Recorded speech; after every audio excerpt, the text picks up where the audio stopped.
안녕하십니까, 여러분. 다원교육 DNA 입시 연구소의 방희근이라고 합니다. 네, 반갑습니다. 저는 오늘 여러분들께 2024학년도 영재고와 관련해서 자소서 쓰는 법에 대해서 간단하게 좀 설명을 드릴까 해요.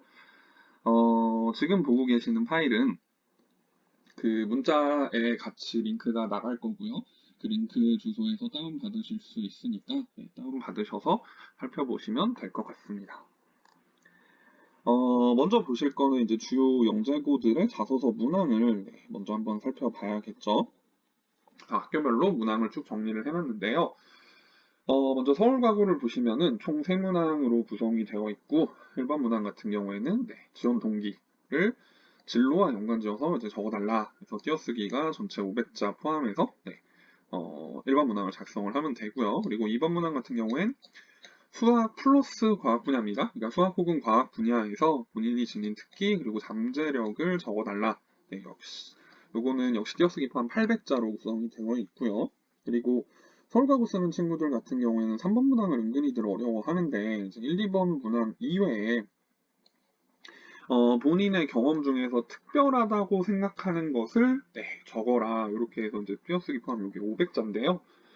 아무래도 문항이 구체적으로 결정이 되어 있지 않다 보니까 사실 학생들이 많이 좀 당황스러워해요. 뭘 적어야 될지 모르겠다. 뭐 이렇게 얘기들을 많이 하는데 아래 다른 학교들도 이제 뭐 금방 보겠지만 영재고에서 공통적으로 물어보는 거는 첫 번째는 진로고요. 그리고 두 번째는 수학 혹은 과학. 뭐 학교에 따라서 수학과 과학을 따로 물어보는 데도 있고 같이 물어보는 데도 있지만 수학이나 과학 분야에서 본인의 영재성 혹은 본인의 특기 혹은 본인의 탐구 활동과 관련해 가지고 경험과 그리고 느낀 점을 물어봅니다.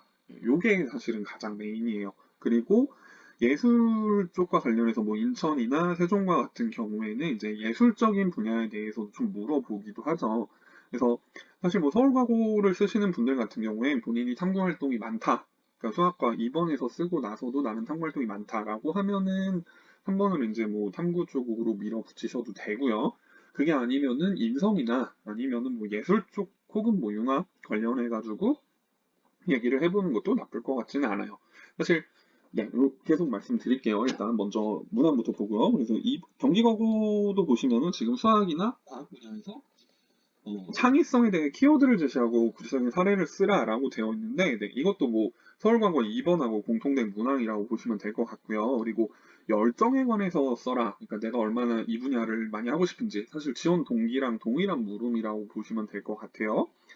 대정마고도 보시면은 지원 동기가 들어가 있고요. 그리고 수학이나 또는 과학 분야에서 도전 창의 열정을 발휘한 경험, 어쩌고저쩌고 지금 쭉 써져 있는데, 결국은 수학이나 과학 분야에서 너가 얼마나 이제, 호기심을 갖고 해당 내용에 대해서 열심히 탐구를 했는지, 이제 그거 물어보는 거라고 보시면 되겠죠.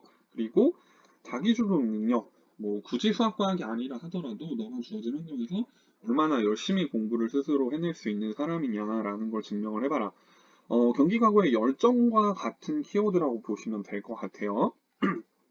그리고 인천으로 가보시면은 수학 분야와 과학 분야를 좀 따로 물어보죠. 애들 같은 경우에 따로따로 영재성이 있다고 생각하는 경험, 그리고 노력, 사례를 물어보기도 하고요.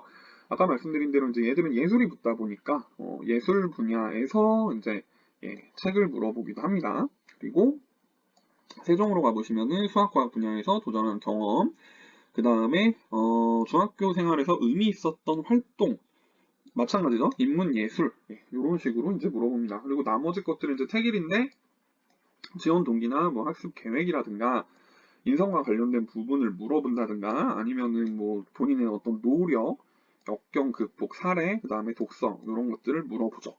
그래서 전체적으로 지금 영재고들을 보시면은 대부분 지원 동기 그리고 수학과학 분야에서 너가 얼마나 열심히 공부를 했냐, 혹은 탐구 활동을 했냐, 혹은 뭐 영재성을 보여줄 수 있느냐, 혹은 어떤 발전을 중학교 동안 이루어냈느냐 이런 것들을 물어보고요. 그리고 열정이나 노력 혹은 뭐 자기주도 학습 분야에 대해서 많이 물어보기도 합니다. 이게 이제 대입과 조금 다른 포인트긴 한데 아무래도 영재고다 보니까 스스로 공부할 수 있는, 그러니까 스스로 셀프 모티베이티드 돼가지고 얼마나 공부를 해낼 수 있는 영재성이 있는가 그런 부분을 좀 물어보기도 해요. 그러니까 사실 요거를 쓰기 위해서는 이제 책이 됐건 제일 좋은 거는 저는 이제 책을 통한 탐구 활동 사례라고 보기는 하는데 뭐 어쨌건 책이 됐건 뭐가 됐건 본인이 공부를 하다가 그러니까 수업 시간이건 뭐 교과 시간이 좋겠죠 사실 학교 교과 시간에 공부를 하다가 선생님 이런 거는 이런 거 아닐까요 하면서 추가적인 질문을 통해서 책 등을 통해서 심화학습하는 요런 사례 요런 것들이 좀 하나 필요할 것 같아요. 그리고 보셔서 아시겠지만 책을 물어보는 학교들이 꽤 많습니다. 도서와 관련해서 본인에게 의미 있었던 도서를 물어보는 학교들도 꽤 많으니까 책도 준비를 하셔야 됩니다. 그래서 영재고 자소서의 가장 핵심은 사실은 저는 뭐 다 대부분의 자소서들이 마찬가지라고 보지만 진로라고 봐요. 제일 중요한 건 역시 진로입니다. 그러니까 만약에 학생이 진로가 준비가 되어 있지 않다. 이러면은 모든 스토리가 다 만들어낼 수 없어요. 진로가 정해져 있어야 내가 A 분야를 공부하고 싶고 A 분야로 나아가고 싶은 사람이 있기 때문에 A 분야와 관련된 공부들을 중학교 때 신경 써서 했었고 그러다 보니까 이 분야와 관련해서 추가적인 어떤 호기심들이 생겨서 이런 탐구 활동도 해보고 이런 추가 학습도 해보고 이런 책도 읽어봤다. 이런 식의 스토리가 설 수 있는 거거든요. 그러니까 예를 들어서 내가 환경에 굉장히 관심이 많다. 지구온난화에 내가 굉장히 관심이 많아서 환경보호에 관심이 많은 사람이다. 그러면 지구온난화가 왜 일어나는지 구체적으로 중학교 때도 그렇고 고등학교 때도 그렇고 사실 구체적으로 배우진 않아요. 그냥 이산화탄소가 문제다. 이 정도로만 이제 배우는데 그럼 내가 책을 통해서 혹은 뭐 유튜브 요즘은 유튜브도 좋죠. 유튜브 같은 거를 통해서 지구온난화의 원인에 대해서 이제 좀 알아보고 그럼 그 지구온난화의 원인이 정말로 실존하는 걸까? 이런 것들을 이제 간단하게 실험을 해볼 수도 있죠. 학생 수준에서 이산화탄소 농도를 조절하는 식으로 해가지고 실제 기온이 올라가는지 이산화탄소가 온실효과라는 것을 실제로 가지고 있는지 그런 거를 실험을 해볼 수도 있습니다. 이산화탄소는 뭐 드라이아이스, 베스킨 같은 데 가면 많이 파니까 그런 것들을 통해서 이제 간단하게 실험을 해볼 수도 있겠죠. 그래서 진로가 정해져야 추후에 탐구 활동들이 정해져요. 사실 뭐 영재고를 가고 싶어하는 학생들의 목표가 되게 다양하겠지만 어떤 이 아이가 정말 영재다 해가지고 영재고로 가는 경우보다는 영재고를 가기 위해서 영재고를 준비하는 학생들이 더 많고 그러다 보니까 진로가 결정되어 있는 경우가 많이 없는 것 같아요. 그래서 진로를 결정을 해야 이 아이가 앞으로 어떤 식으로 자소서의 방향성을 맞춰 나갈지 전체적인 스토리가 서기 때문에 제일 처음에 해야 될 거는 진로를 결정하는 일입니다. 당연하겠지만 현재 영재고는 시스템적으로 의대가는 것들을 많이 막고 있어요. 아시겠지만 그래서 의대의 냄새가 나는 것들은 최대한 좀 피해 주는 게 진로 결정할 때 좀 좋겠죠. 그리고 이제 기왕이면은 기존의 활동에서 진로를 좀 확장을 시키면 좋을 것 같아요. 이게 무슨 말씀이냐면은 1학년, 2학년, 3학년 생기부에 물론 뭐 중학생 아이들이 엄청나게 많은 활동을 하는 건 아니지만 그래도 학생들의 생기부에서 이제 진로와 연관지어서 꺼내올 수 있는 것들을 좀 꺼내온다라고 하면은 조금 더 이게 신빙성이 생기니까 기존 활동에서 진로를 좀 찾으면 좋을 것 같고요. 그리고 그거하고 관련된 탐구 활동, 그러니까 제가 지금 실험이라고 표현을 해놨는데, 영재고 같은 경우에 탐구 활동이 거의 필수인 것 같습니다. 그러니까 과고나 자사고, 그러니까 뭐 하나보고 외대부, 하나고 외대부고 등등의 그런 자사고, 전국 단위 자사고들은 자소서가 좀 많이 최근 들어서 전체적으로 조금씩 이제 쉬워지는 것 같아요. 모든 아이들이 예년에 비해서 자소서의 주제가 조금씩 쉬워지는 것 같은데 사실 이게 영재고도 아주 예년에 비해서는 조금씩 그런 트렌드를 타는 것 같지만서도 어쨌건 아직까지 그래도 탐구 활동을 직접적으로 물어보는 그 학교들이 있기 때문에 저는 영재고에서만큼은 실험을 좀 하나 꼭 끼고 갔으면 좋겠다. 그리고 해당 실험을 확장해서 이제 해석할 수 있는 책이라든가 혹은 해당 실험을 할 수 있는 책이라든가 그러니까 실험과 관련된 책을 반드시 좀 심화 독서를 하나 하는 것을 추천을 드립니다. 그래서 그 책을 읽어야 이제 내가 그 실험을 마무리하는 방식으로 책을 읽을 수도 있고요. 혹은 그 실험과 관련된 책을 읽을 수도 있고요.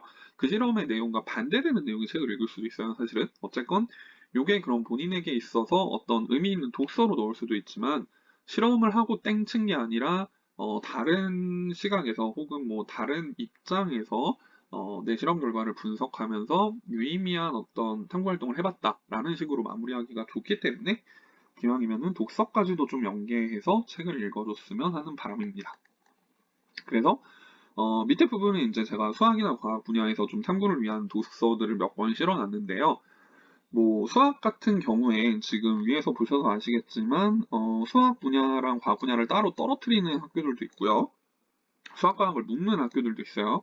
그러니까 요거는 학생이 수학이 편한지 과학이 편한지 혹은 학생의 진로에 따라서 수학을 할지 과학을 할지를 선택을 하시면 될 것 같고 수학 같은 경우에는 사실 뭐 중학생 수준에서 새로운 이론을 발견하는 건 불가능합니다. 이건 뭐 대학교 석사 박사도 매우 힘든 일이기 때문에 그냥 기존에 있던 어떤 증명이나 혹은 기존에 있던 이론들을 되짚어 보면서 혹은 다른 시각에서 한 번쯤 보면서 어떤 유의미한 학습을 하는데 이제 초점을 맞춰주시면 될 것 같고요. 그런 측면에서의 책들이라고 보시면 될 것 같고요. 과학과 관련해서는 학생이 어떤 새로운 시각에서 뭔가 가설을 내미는 것도 가능할 겁니다. 이게 중학생 수준이라고 하더라도 그 정도가 가능한 경우도 있을 거고 아니면 수학과 마찬가지로 기존의 이론들을 뭐 이렇게 다시 한번 실험해 보는 것도 저는 나쁜 거라고 보진 않아요. 중학생 수준에서. 그래서 뭐 물리 분야에서의 괜찮은 책들과 그다음에 생명화학 분야, 그리고 생명 분야에서 좋은 책들을 이렇게 좀 실어놨으니까요. 해당 부분에 대해서 좀 참고를 해주셨으면 좋을 것 같습니다. 어쨌건 자사고 자소서에서 죄송합니다. 영재고 자소서에서 제일 중요한 거는 어떤 탐구 활동을 넣을 거고 내가 그걸 왜 했는지 그걸 통해서 어떤 걸 배우고 느끼고 경험하고 그리고 가장 중요한 성장했는지를 제대로 넣을 수 있어야 돼요. 소재도 중요하지만 소재보다 더 중요한 건 그 소재의 느낀 점, 그 소재를 통해서 내가 성장한 점을 제대로 풀어 쓰는 게 자소서에서 훨씬 중요한 부분이기 때문에 그리고 요즘 아이들이 아무래도 영상에 더 익숙한 세대다 보니까 그런 부분에 있어서 좀 많이 힘들어해요. 특히 그 연재성 있는 아이들 같은 경우에는 자기가 한 게 어떤 의미를 갖는지 아직은 어린 친구들이다 보니까 이 좀 전체적인 판 그림 그리는 걸 좀 힘들어합니다. 의미 부여하는 것들. 그래서 이제 수업에서 그런 부분에 대해서 제가 조금 더 도움을 줄 수 있을 것 같으니까요. 수업에 참고해 주시면 좋을 것 같습니다. 지금까지 저는 다원교육의 방익은이었고요. 뭐 자소가 필요하신 분들은 이번 기회를 통해서 한번 들어보시는 것도 좋을 것 같습니다. 감사합니다.